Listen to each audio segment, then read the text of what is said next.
الله وبركاته. الحمد لله رب العالمين، والصلاة والسلام على أشرف الأنبياء والمرسلين وعلى آله وصحبه أجمعين.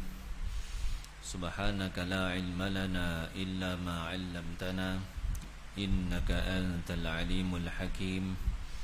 سبحانك لا فهم لنا إلا ما فهمتنا إنك أنت الجواد الكريم. ولا حول ولا قوة إلا بالله العلي العظيم. رب اشرح لي صدري ويسر لي أمري واحلل عقدة من لساني يفقه قولي. Alhamdulillah, marilah sama-sama kita memanjatkan kesyukuran kita ke hadirat Allah Subhanahu wa taala. Dengan limpah kurnia-Nya masih lagi diberi kepada kita kesihatan yang baik untuk kita terus mentaati, beribadah kepada Allah Subhanahu wa taala. Mudah-mudahan segala peluang yang dikurniakan oleh Allah Subhanahu wa taala kepada kita ini dapat digunakan dengan sepenuhnya, dengan sebaik mungkin untuk kita mendapat kejayaan di kehidupan dunia dan juga akhirat. Pada malam ini kita akan sambung bacaan daripada kitab Wasailul Wusul ila Syamailir Rasul. Masih lagi hadis-hadis yang ringkas yang disabdakan oleh baginda sallallahu alaihi wasallam dalam pelbagai perkara. Qala al-musannif rahimahullahu ta'ala wa nafa'ana bihi wa bi'ulumihi fid dharain amin. Wa qala an-nabiy sallallahu alaihi wasallam ma kana ar-rifqu fi syai'in illa zanahu. Bersabda Nabi sallallahu alaihi wasallam, tidaklah sifat lemah lembut ada pada sesuatu perkara, melainkan sifat itu akan menghias perkara tersebut. Tidaklah sifat lemah lembut ada pada sesuatu perkara, di dalam sesuatu perkara, melainkan dia akan menjadikan perkara itu cantik. yakni sifat itu jadi perhiasan untuk perkara itu. Nabi sallallahu alaihi wasallam nak beritahu kepada kita bahawa dalam kita melaksanakan tanggungjawab kita sebagai hamba Allah Subhanahu wa taala, satunya kita sendiri yang melaksanakan perintah-perintah Allah Subhanahu wa taala. Yang kedua, kita juga diberi tanggungjawab untuk memperingatkan saudara-saudara kita. Sebab orang-orang beriman ini Allah Subhanahu wa taala sebut di dalam Al-Quran, wa dzakkir fa inna dzikra tanfa'ul mu'minin. Hendaklah kamu terus memberi peringatan, kerana sesungguhnya peringatan itu akan memberi manfaat kepada orang-orang yang beriman. Tanggungjawab orang-orang yang beriman sesama mereka adalah mereka itu saling ingat memperingati. Antara golongan yang berjaya di sisi Allah Subhanahu wa taala ialah golongan yang berpesan-pesan dengan kebenaran. Wa tawasau bil haqqi wa tawasau bis sabri. Maka dalam melaksanakan tanggungjawab, kita sebagai satu orang yang beriman bertanggungjawab terhadap orang-orang yang lain, memperingatkan mereka. Dalam kita memperingatkan mereka, baginda sallallahu alaihi wasallam berpesan kepada kita bahawa di dalam itu perlu ada sifat lemah lembut. Kita nak khabar ke orang, nak ajak orang, nak pujuk orang supaya orang ini datang kepada perintah-perintah Allah Subhanahu wa taala. Bersama itu kena ada sifat rifq. Sifat rifq ni sifat lemah lembut dalam kita mengajak, dalam kita memberi peringatan, bukan dengan cara yang kasar. Nabi sallallahu alaihi wasallam tidak kita jumpa di dalam riwayat bahawa Nabi sallallahu alaihi wasallam bercakap kasar. Paling-paling kasar pun Nabi kata, kenapalah ada orang buat gini. Nabi kata begitu. Dalam satu peristiwa, Nabi sallallahu alaihi wasallam membuat satu teguran kepada kabilah Asy'ari. Mereka ini orang-orang yang alim, ahli-ahli ilmu. Tetapi ada perkampungan-perkampungan yang berhampiran dengan mereka, tetapi orang-orang yang di sekeliling mereka ni jahil, kurang ilmu. Nabi kata, kenapalah ada orang-orang ini yang di sekeliling dia orang-orang jahil, sedangkan mereka ini orang-orang yang alim. Tu paling tinggi tu nak marah tu. Nabi cakap dalam Nabi tak ada lah kata dalam penyampaian baginda bagi tahu ni celakalah, itu tak ada lah. Sifat lemah lembut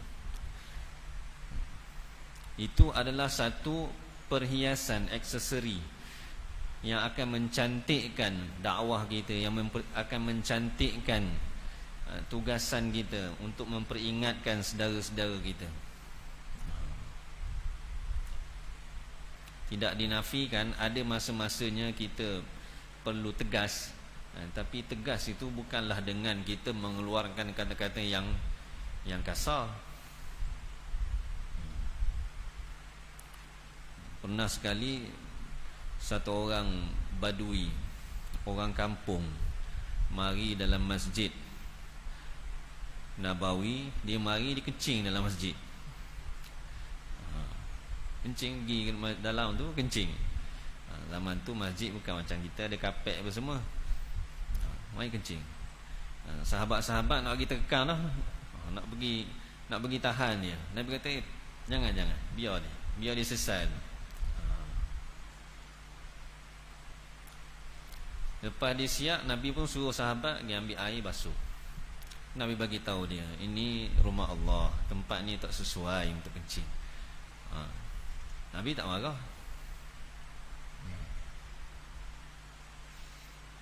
Satu orang sahabat dia mari jumpa Nabi.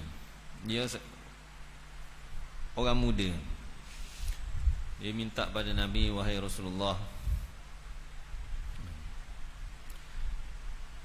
berilah keizinan kepada saya untuk berzina. Dia minta pada Nabi. Mana ada orang minta zaman kita gitu. Mari minta ke ayah dia, kata, saya nak berzina. Ni sahabat ni, dia muda, datang pada Nabi sallallahu alaihi wasallam, idzalli fi zina, berilah keizinan kepada saya untuk saya berzina. Nabi pun panggil dia, mari duduk sebelah. Nabi tak jawab terus, tak boleh. Nabi tanya dia, kamu suka tak kalau ada orang berzina dengan ibu kamu? Dia kata, tak suka. Kalau orang berzina dengan anak kamu? Dia kata, tak juga, tak suka juga. Nabi sebut satu persatu ahli keluarga dia yang perempuan. Suka tak kalau orang buat gitu kepada ahli keluarga dia yang perempuan? Makcik dia, sebelah ayah, sebelah ibu, semua dia jawab, tak suka.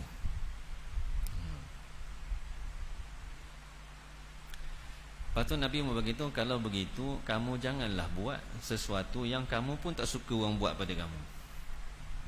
Nabi kata begitu. Selepas daripada itu, terus dia tak ada minta dah. Dan tidak terlintas pun dalam hati dia untuk melakukan perbuatan sini. Hilang terus dah. Ada riwayat sebut diminta supaya Nabi SAW doa pada dia. Nabi pun doa. Selepas itu tak ada dah. Ini antara cara penyampaian yang ditunjuk oleh baginda sallallahu alaihi wasallam dalam kita memperingatkan saudara-saudara kita. Kita kena faham yang kita ni, kita bukan penguat kuasa. Maksudnya kita bukan Tuhan nak buat hukum ini gini begini bukan. Kita tugas ni sama kita ni ingat memperingati. Ingat memperingati. Pujuk lagi. Kesian. Dengan lemah lembut. Maka dengan itu amalan kita itu akan dilihat sebagai satu amalan yang sangat cantik. Kalau orang Islam ni, orang beriman ni, dia saling caci mencaci, masing-masing nakkan kebenaran belaka, nakkan kebaikan belaka, tapi dalam nak sampai kepada kebaikan tu diguna cara yang tidak baik. Nabi kata, wa idza tasabbat ummati saqatat min ainillahi. Dalam satu hadis, apabila umatku saling caci mencaci, saqatat min ainillahi, maka mereka akan gugur daripada pandangan Allah Subhanahu, daripada rahmat Allah Subhanahu Wa Taala. Tak ada apa. Benda yang kebenaran pun tak tertegak. Hak tinggalnya hak buruk tu je. Mudah-mudahan Allah Subhanahu Wa Taala kurniakan kepada kita kefahaman.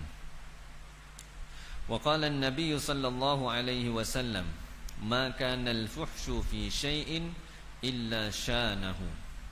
Bersabda Nabi sallallahu alaihi wasallam, tidaklah percakapan yang buruk ada pada sesuatu perkara melainkan dia akan mengaibkan perkara itu. Benda molek pun, kalau kita cakap dengan percakapan yang tidak baik, benda tu jadi buruk. Orang tengok jadi tak comel, orang pun jadi tak ambuh, tak berminat. Sebab cara tu, guna perkataan yang tidak baik, guna perkataan yang menyebabkan, wallahu a'lam, mungkin sengaja nak provokasi ataupun nak menyakitkan hati,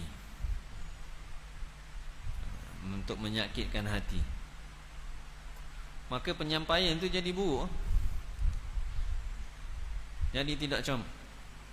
Orang pun jadi lari. Allah Ta'ala suruh Nabi, fabima rahmatin minallahi lintalahum.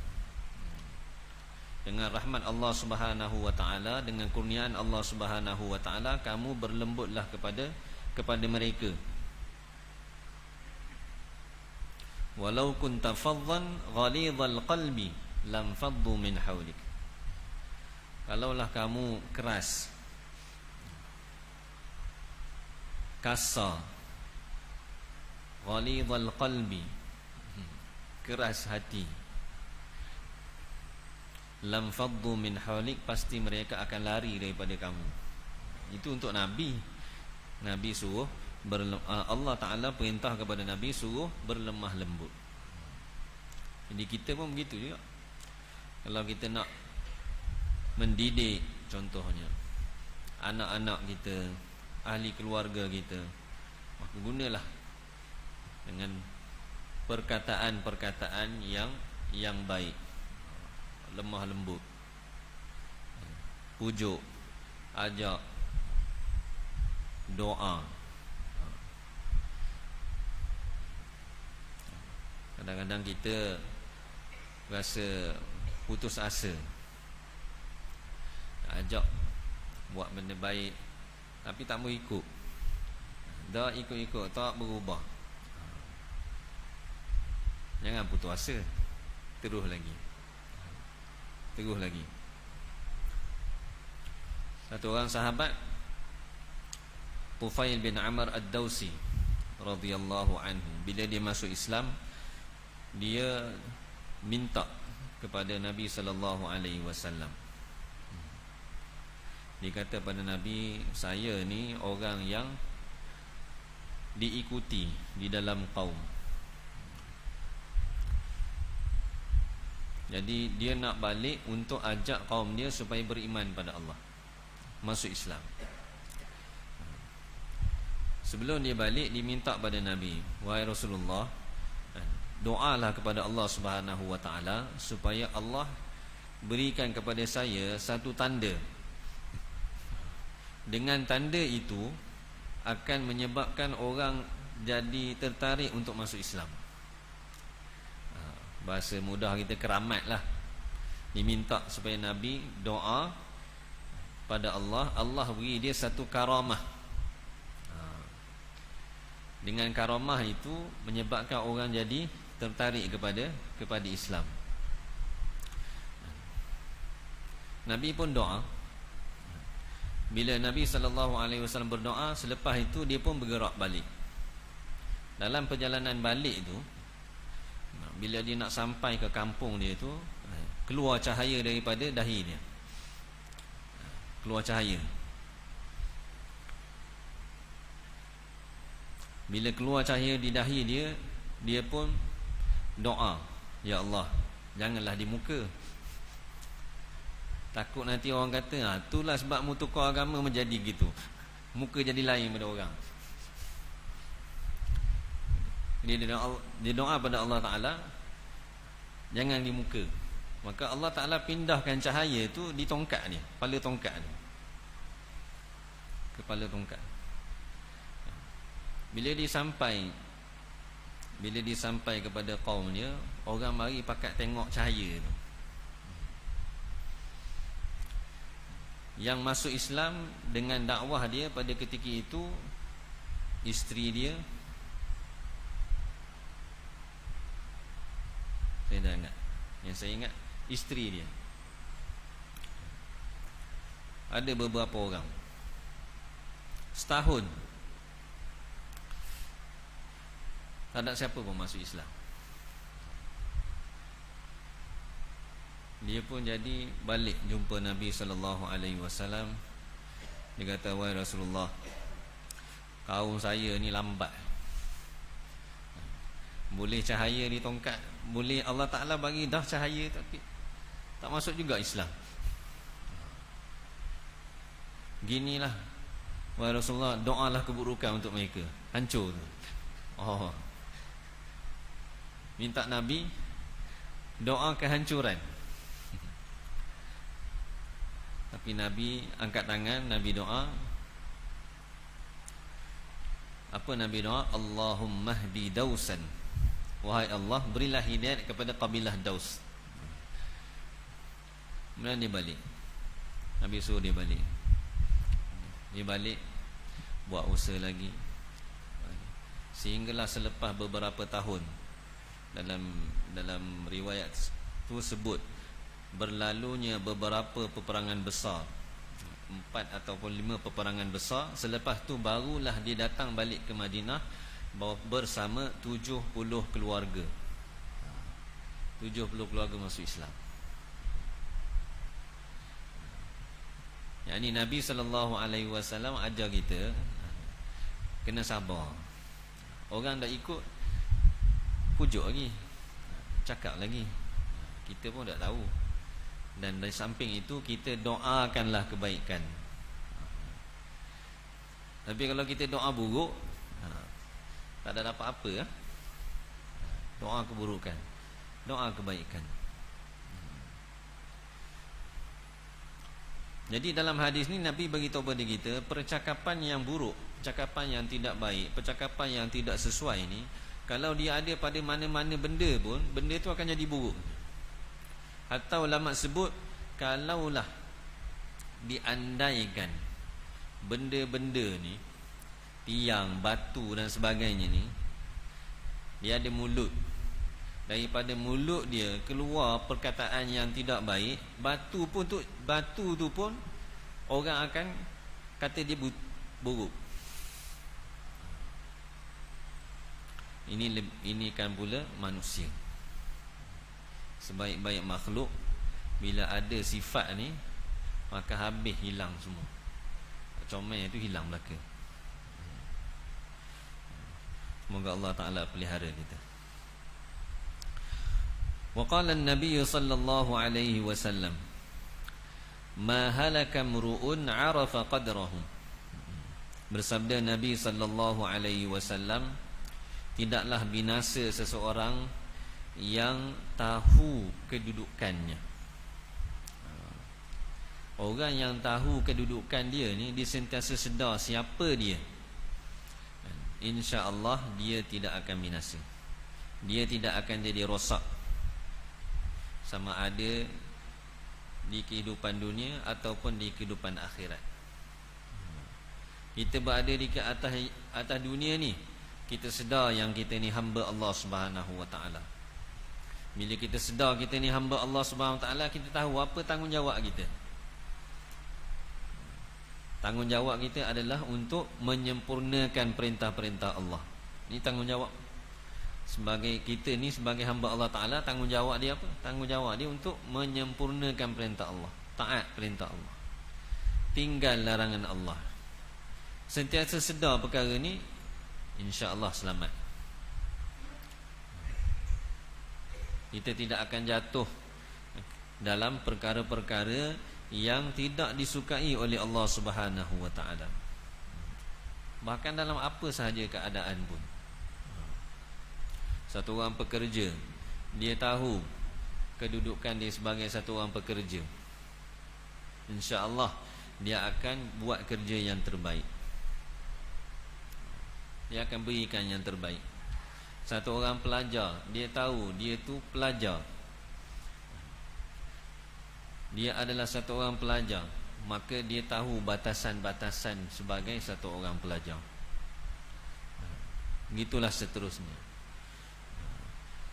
Kebiasaannya yang jadi luar daripada batasan sesuatu. Orang yang keluar daripada batasan ni ialah orang yang dia terlupa siapa dia. Dia tak ingat, dia tak tahu siapa dia. Sebab kalau kita tahu siapa kita, status kita, kedudukan kita, insya-Allah kita tidak akan langgar batasan. Hak kita setakat ni je. Maka Nabi kata, mahalaka mru'un 'arafa qadrahu.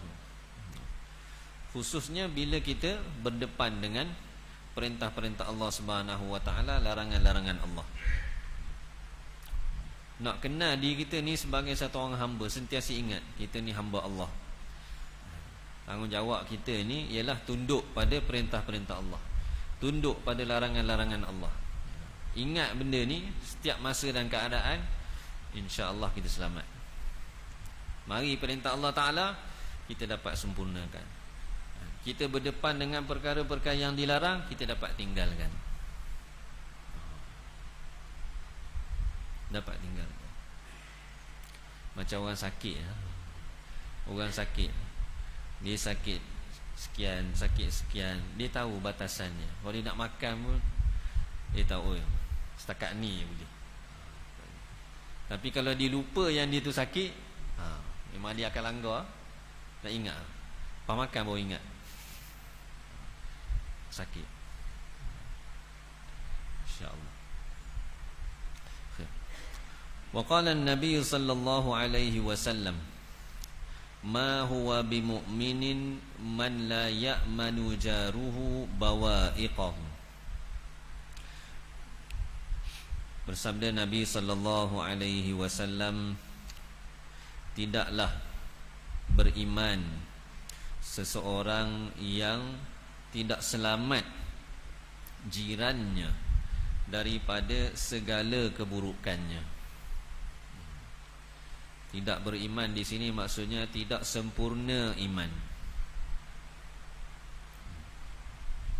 Antara tanggungjawab orang beriman ni ialah dia menunaikan hak jiran. Hak jiran. Jiran ni orang yang duduk keliling kelalang kita. Ada sokmo, dia sentiasa berada dengan kita, dalam kelompok kita. Hak jiran ni besar.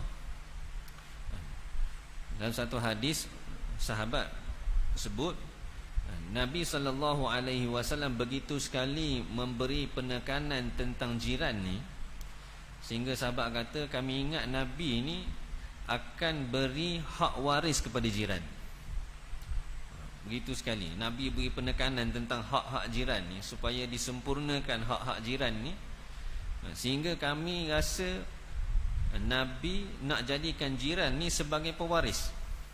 Maksudnya kalau kita mati, jiran tu boleh dapat bahagian faraid. Begitu sekali. Sebab banyak Nabi SAW dalam hadis Nabi sebut hak jiran. Hak jiran. Dalam satu hadis, ada sahabat tanya pada Nabi SAW, apa dia hak jiran? Nabi kata, kalau dia minta hutang daripada kamu, kamu kena bagi hutang pada dia. Kalau dia minta berhutang dengan kita, kita kena beri hutang pada dia, tolong dia. Kalau dia minta bantuan daripada kamu, kamu kena bantu dia.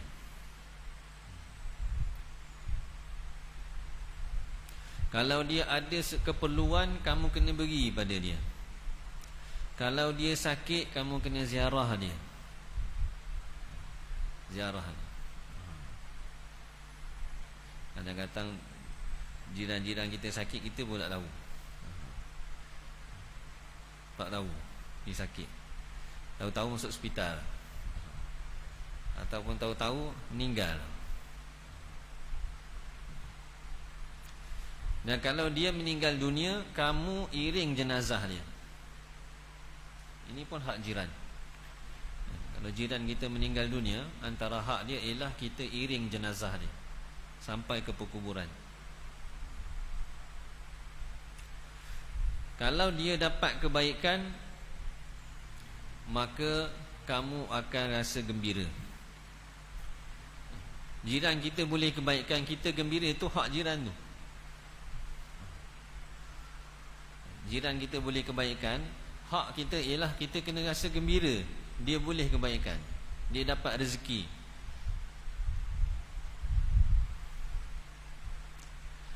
Dan Nabi kata, kamu ucapkan tahniah kepada dia.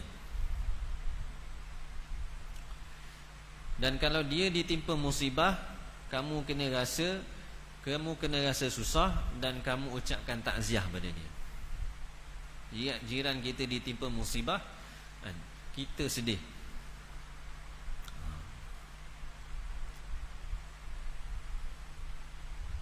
Kita jadi sedih dan ucapkan takziah.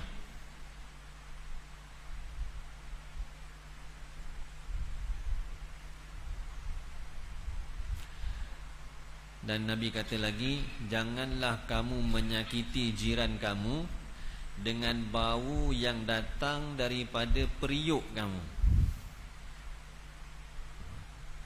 Maknanya kalau kita masak di rumah kita, naik bau sampai ke rumah jiran, Nabi kata itu pun sesuatu perbuatan yang menyakiti jiran. Melainkan Nabi kata, kamu beri dia apa yang kamu masak, bagi. Hadis yang lain Nabi kata, kalau kamu masak, lebihkanlah kuah dia, supaya boleh beri pada jiran.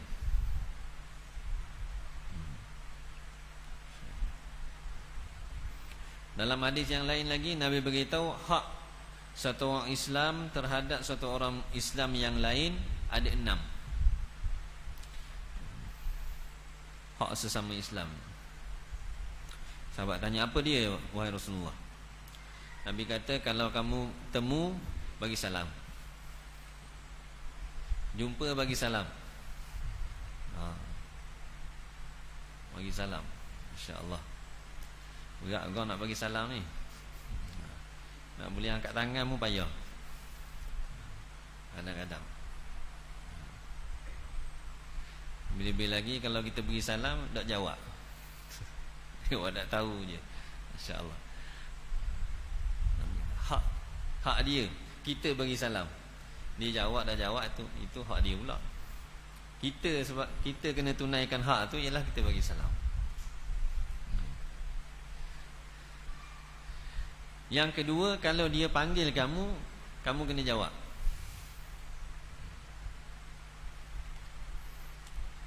Yang ketiga, kalau dia minta nasihat daripada kamu, kamu kena bagi nasihat. Dia minta nasihat kepada kita, bagilah nasihat. Kalau dia bersin, doakanlah. Kalau dia bersin dan dia puji Allah SWT, kamu jawablah doa bersin itu. Kalau dia sakit, kamu ziarah. Kalau dia mati, kamu iring jenazah dia. Ini hak orang Islam. Masya-Allah. Zahirnya nampak bila bila kita dengar hadis-hadis yang seperti ini, kebiasaannya mari dalam hati kita, muang kena buat. Maksudnya orang yang ditujukan percakapan tu yang kena buat, kita tak payah buat. Sebenarnya hak ni kita yang kena buat dulu. Kita yang kena tunaikan sudah hak. Sebab tu kalaulah dalam diri setiap orang beriman, setiap orang Islam ni, dia ada keinginan yang sangat tinggi untuk menunaikan hak, selesai masalah. Semua orang tahu hak dia. Maksudnya hak yang dia perlu tunaikan. Kebiasaannya orang tahu hak yang perlu dia dapat. Ini hak saya kena dapat. Hak ni memang orang ingat lah. Kalau orang tak buat, dia jadi marah.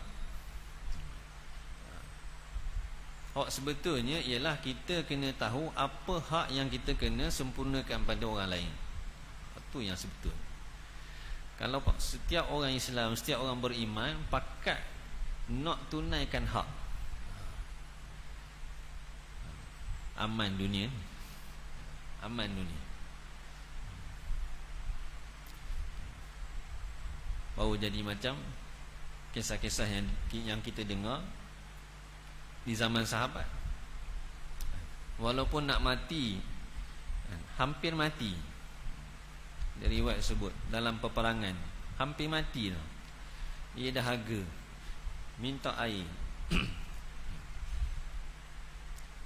Bila air dibawa, kali dia tengok ada orang sebelah dia, orang tu mengerang kesakitan. Dia pun bagi isyarat, berilah ke dia dulu, orang sebelah dia. Tukang bawa air pun pergilah ke sebelah tu. Bila nak berikan air ke dia, dia pula dengar orang lain pula mengerang kesakitan. Dia pun isyarat, berilah pada orang yang ketiga tu. Bila sampai pada orang yang ketiga, orang ketiga tu meninggal, mati lah. Patah balik orang kedua, mati juga. Balik semula ke orang yang pertama pun mati. Tiga-tiga tak minum.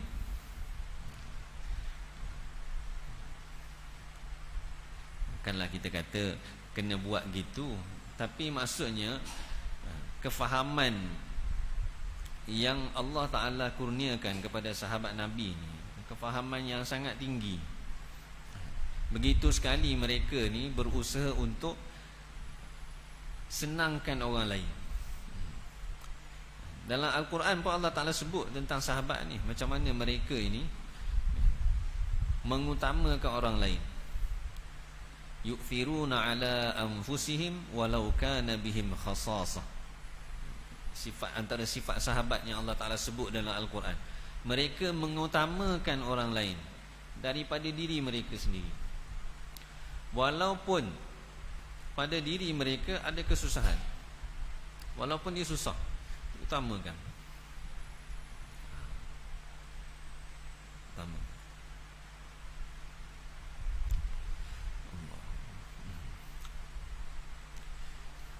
Jadi dalam hadis ni Nabi SAW suruh kita buat apa?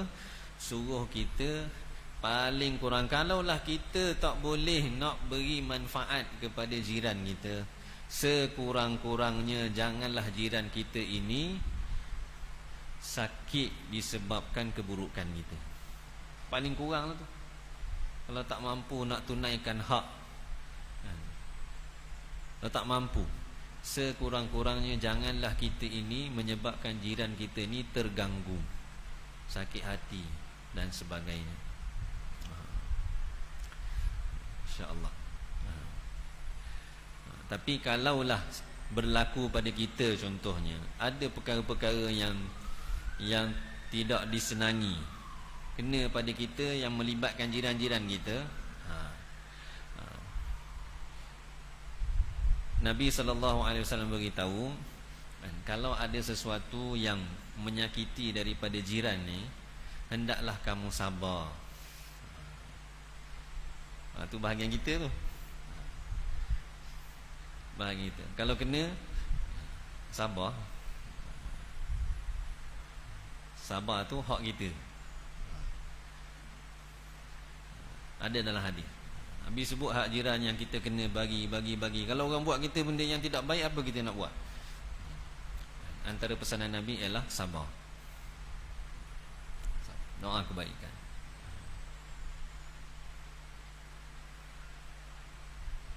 Dalam perkara-perkara yang boleh sabarlah.